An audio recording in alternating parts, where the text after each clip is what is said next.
কচুরিপানা একসময় ছিল জনজীবনের জন্য বিরক্তির নাম, কিন্তু সেই কচুরিপানা এবং হোগলা পাতা দিয়ে পণ্য তৈরি করে প্রতি মাসে আয় করা যাচ্ছে লাখ টাকা। আর এসব পণ্য দেশের গণ্ডি পেরিয়ে রপ্তানি হচ্ছে ইউরোপ আমেরিকাতেও। ফরিদপুরের মধুখালী উপজেলার বেসুদি গ্রামের বাসিন্দা সাবিকুন নাহার মিতু পড়াশোনার পাশাপাশি উদ্যোক্তা হওয়ার স্বপ্ন নিয়ে কচুরিপানা ও হোগলা পাতা দিয়ে শুরু করেন হস্তশিল্পের কাজ। পেয়েছেন সফলতাও। 2020 সালে রাজবাড়ী জেলার কুলারহাট গ্রামে ঘুরতে গিয়ে এই হস্তশিল্পের কাজ দেখে আগ্রহ জাগে মিতুর।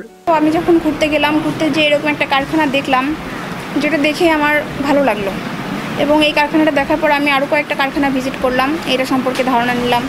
বিশেষ করে এটার কাঁচামাল, এটার মেশিনারিজ পাসপত্র, এটা সুতা, এটা কোথা থেকে কালেক্ট করা যায়, এই ধারণাগুলো নেওয়ার পরে আমি আস্তে আস্তে এটা শুরু করলাম। নিজের জমানো কিছু অর্থ ও স্বর্ণালঙ্কার বন্ধক রেখে 2 থেকে 2.5 লাখ টাকা দিয়ে মাত্র 12টি সেলাই মেশিন দিয়ে স্থানীয় বেসুদি বাজারে লাম ক্রিয়েশন নামের একটি হ্যান্ডিক্রাফট কারখানার শুরু হয় যাত্রা। বর্তমানে এই কারখানায় 90-এর অধিক মেশিন দিয়ে চলছে কাজ। প্রায় 2.5 শতাধিক নারী পুরুষ প্রতিদিন কাজ করে থাকেন এখানে। প্রতিদিন 1-150 স্যাম্পল তৈরি করতে পারি। আজ 5 বছর ধরে কাজ করতেছি। এই 4000 থেকে এখন আমার 6000 টাকা বেতন।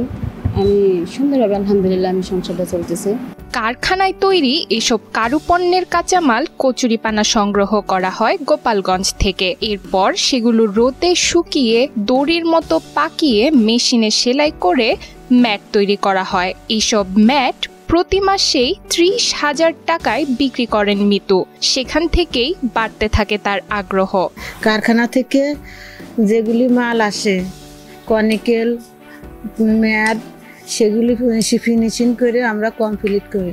ধীরে ধীরে বড় হতে থাকে হস্তশিল্পের এই কারখানা। বর্তমানে মিতুর 2টি কারখানা রয়েছে। কচুরিপানা ও হোগলা পাতা দিয়ে তৈরি ঝুড়ি, plant box, tissue box, brush holder, floor mat সহ বিভিন্ন ধরনের পণ্য তৈরি করা হচ্ছে সেখানে। এখন এসব পণ্যের কাঁচামাল দেশের বিভিন্ন স্থান থেকে সংগ্রহ করেন তিনি।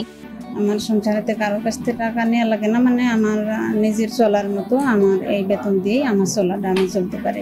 মিতুর কারখানায় উৎপাদিত পণ্য দেশের বিভিন্ন বড় বড় কোম্পানিতে বিক্রি করা হয়। শুধু দেশেই নয়, দেশের গণ্ডি পেরিয়ে বিভিন্ন কোম্পানির মাধ্যমে রপ্তানি হচ্ছে ইউরোপ আমেরিকায়। তবে সরকারি সহযোগিতা পেলে নিজেই বিদেশে এসব পণ্য রপ্তানির আশা প্রকাশ করেন মিতু।